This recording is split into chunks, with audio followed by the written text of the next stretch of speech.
Bom, vamos retomar a nossa resolução de questões. Vimos aí da primeira questão até a questão de número 7, sobre noções gerais de direitos humanos. Vamos aqui voltar à nossa lista de questões para retomarmos da questão número 8. Como é que está aí, pessoal? Tudo tranquilo?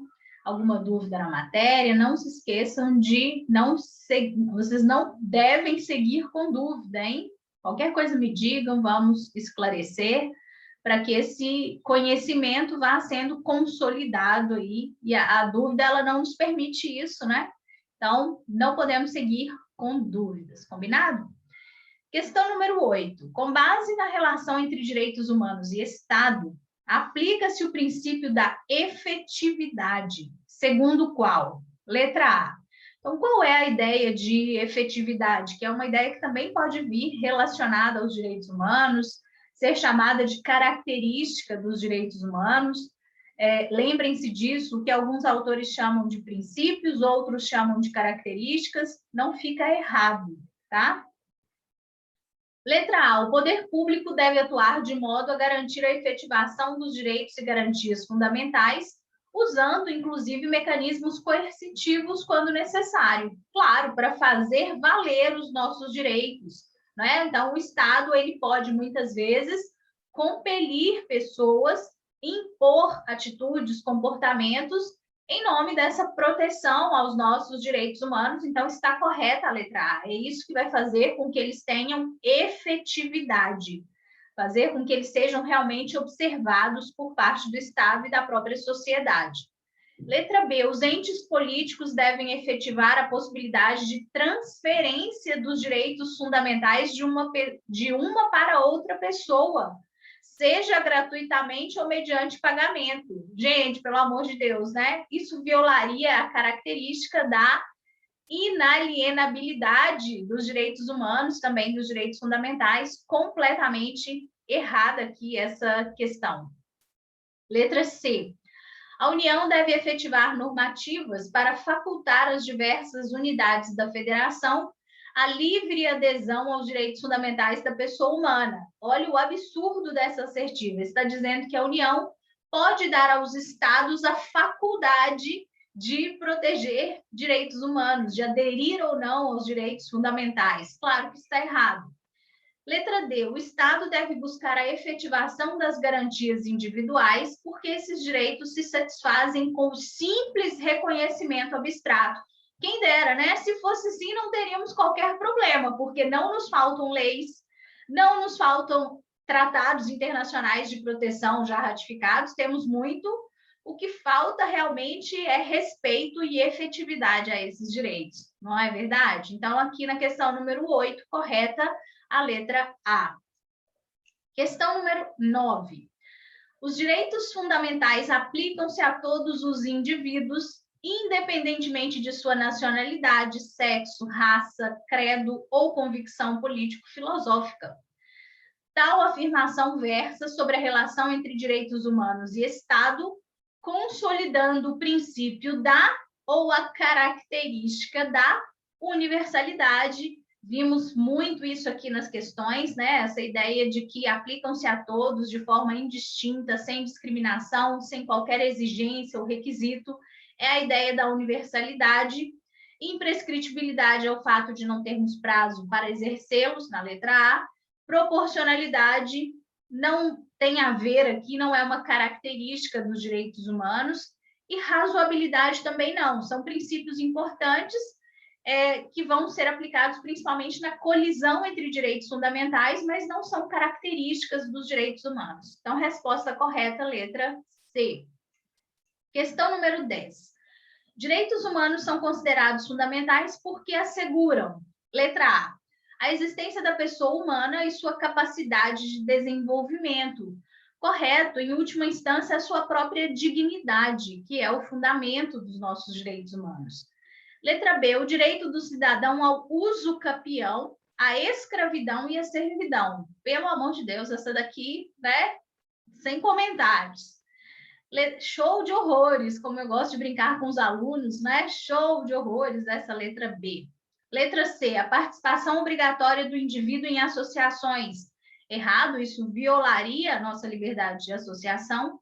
Letra D, a livre faculdade do contribuinte de cumprir a lei. Quem dera, enquanto contribuintes, somos obrigados a cumprir a lei, especialmente contra o contribuinte, né? O Estado tem aí os seus instrumentos para fazer cumprir a lei. Então, na questão número 10, resposta correta, letra A. Questão número 11. Considerando que a doutrina majoritária dispõe sobre o desenvolvimento e conquista dos direitos humanos, pode-se afirmar que esse desenvolvimento histórico, classificado por gerações de direitos, pode ser cronologicamente assim representado. Então, precisamos, né, acompanhar a cronologia correta, da primeira para a segunda e depois para a terceira. Normalmente é o que as bancas cobram, como eu disse para vocês, da quarta em diante não é comum termos em provas, porque existem muitas controvérsias a partir daí. Então, cronologicamente, quais seriam as gerações? Letra A, direitos individuais, correto. Coletivos e sociais, errado. Primeiro sociais, depois os coletivos. Letra B, direitos individuais, correto. Coletivos e liberdades negativas, errado. Coletivos teria que vir por último, terceira geração, e liberdades negativas tinham que estar junto com os individuais, porque são de primeira geração. Letra C, liberdades positivas, já está errado, porque sabemos que são de segunda geração.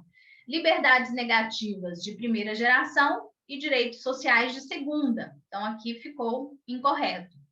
Letra D, direitos sociais, já está errado, porque eles são segunda geração. Direitos de liberdade, primeira geração, e direitos da fraternidade, terceira. Então, teríamos que inverter a ordem na letra D para que ela ficasse correta. Letra E, direitos de liberdade, ok, primeira geração. Direitos sociais, ok, segunda geração. E direitos difusos, também correto, são os de fraternidade ou solidariedade. Portanto, resposta correta aqui na 11, letra E. Questão número 12. Na evolução dos direitos humanos, costumam-se classificar geralmente as gerações de direitos em 3 fases, ou eras dos direitos, como eu disse para vocês, isso é muito famoso, do autor Norberto Bobbio, um jurista italiano, né, conforme o seu processo evolutivo histórico. Assinale a alternativa que representa correta e cronologicamente essa classificação. Vejam como isso cai, gente. E vai continuar caindo. Vai continuar caindo. Letra A. Direitos civis. Primeiro, né? Direitos civis estaria correto. Direitos políticos, errado, porque os políticos ficam junto com os civis na primeira geração. E direitos fundamentais, também errado, porque direitos fundamentais é o conjunto como um todo. Letra B. Igualdade, liberdade e fraternidade. Errado. Tinha que ser liberdade, igualdade e fraternidade. Letra C. Direitos individuais. Ok. Direitos coletivos. Terceira geração. Políticos e civis estão junto com os individuais na primeira. Então, errada a letra C. Letra D, direitos civis e políticos, correto. Direitos econômicos e sociais, correto, segunda geração. E, por último, direitos difusos, que são terceira geração. Então, correta a letra D. Letra E, liberdades positivas, liberdades negativas, direitos dos povos. Nós precisaríamos inverter negativas com positivas, e aí ficaria correto, porque quando nós pensamos em direitos dos povos, nos remete a essa ideia de direitos transindividuais, difusos, tá? Então, se invertesse, daria para salvar a letra E. Questão número 12, portanto, resposta correta, letra D. Questão 13.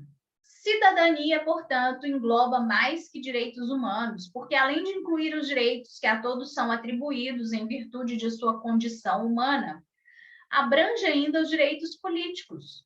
Correto, por seguinte, falar-se numa dimensão política, numa dimensão civil e numa dimensão social da cidadania, do professor Calmon de Passos, essa citação. Ao alargar a compreensão da soberania para as 3 dimensões suprarreferidas, o professor Calmon de Passos, letra A, inova ao focar somente o caráter educacional da cidadania plena na Grécia. Nada a ver, completamente errado, e ele não foca em caráter nenhum, ele destaca 3 dimensões da cidadania, não é? Letra B, contribui doutrinariamente para que a noção da cidadania ultrapasse a clássica concepção de que a restringia tão somente ao exercício dos direitos políticos. Perfeito.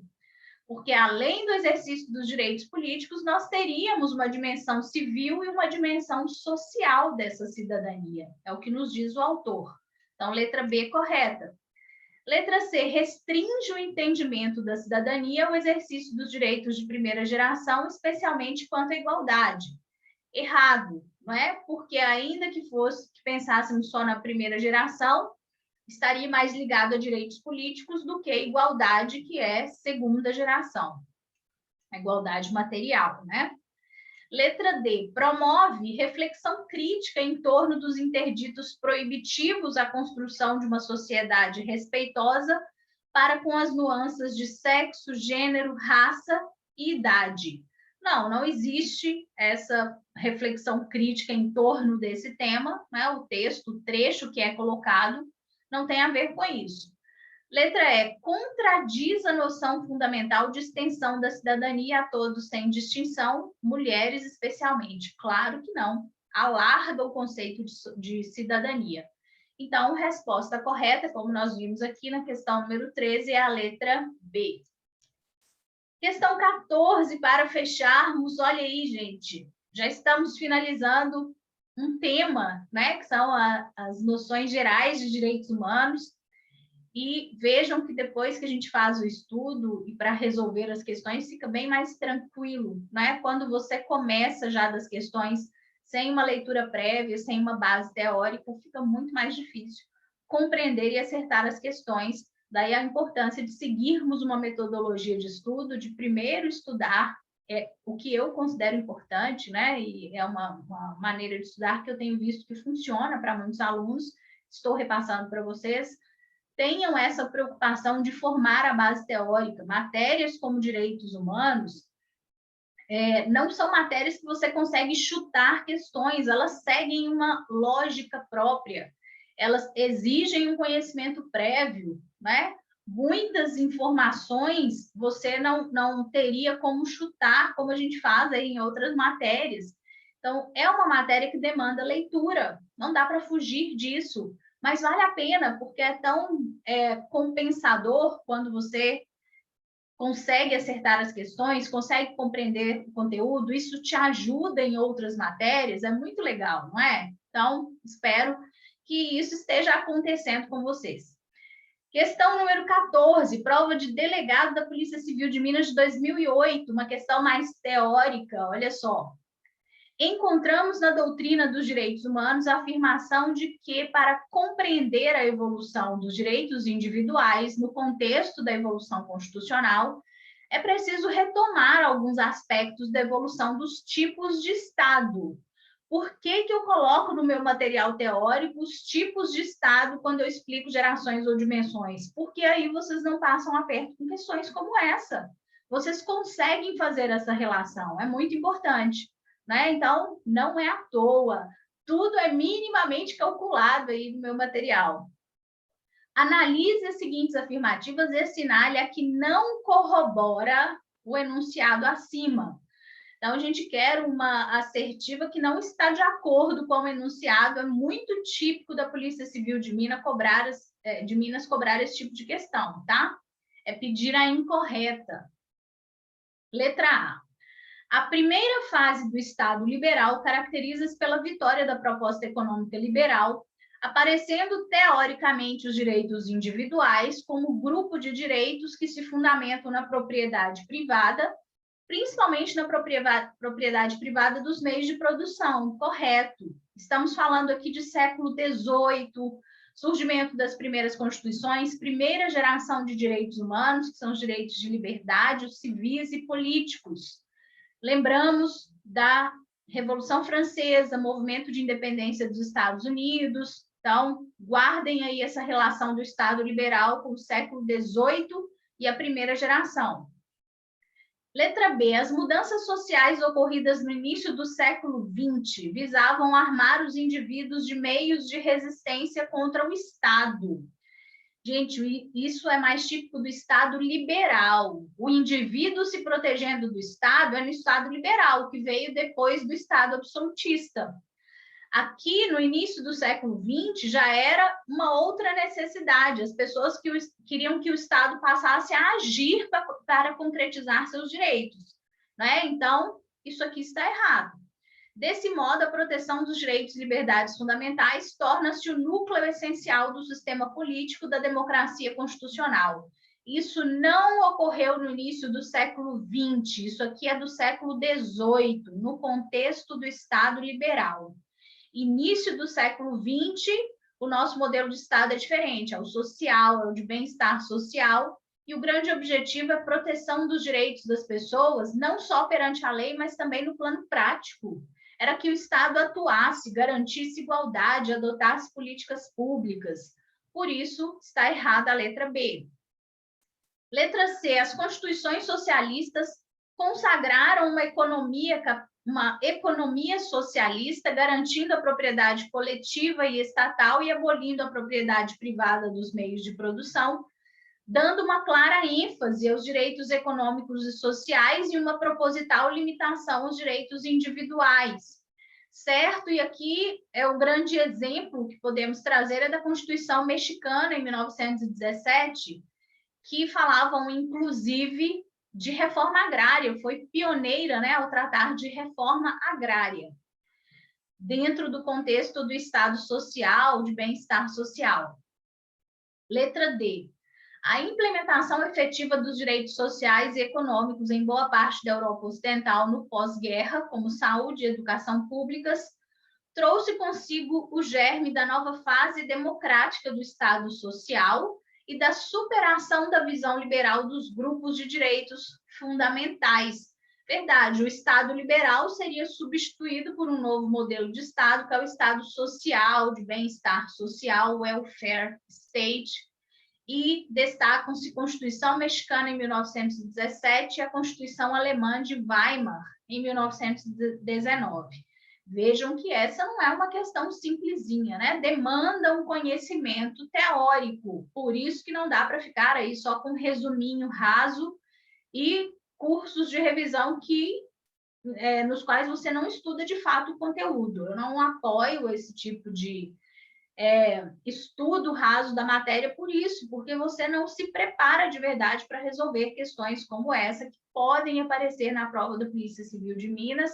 O nível de exigência de direitos humanos nessas provas não é baixo, e nós estaremos preparados para o que der e vier. Combinado? Então, fechamos aí a nossa resolução de questões do nosso primeiro tema, que são as noções gerais sobre direitos humanos. Qualquer dúvida, estou à disposição. Entrem em contato, me contem se estão gostando das aulas, como é que foi o desempenho de vocês, se estão sentindo que estão evoluindo na matéria, né? Espero que sim, e nos vemos aí, então, no próximo tema. Grande beijo, bons estudos, fiquem com Deus.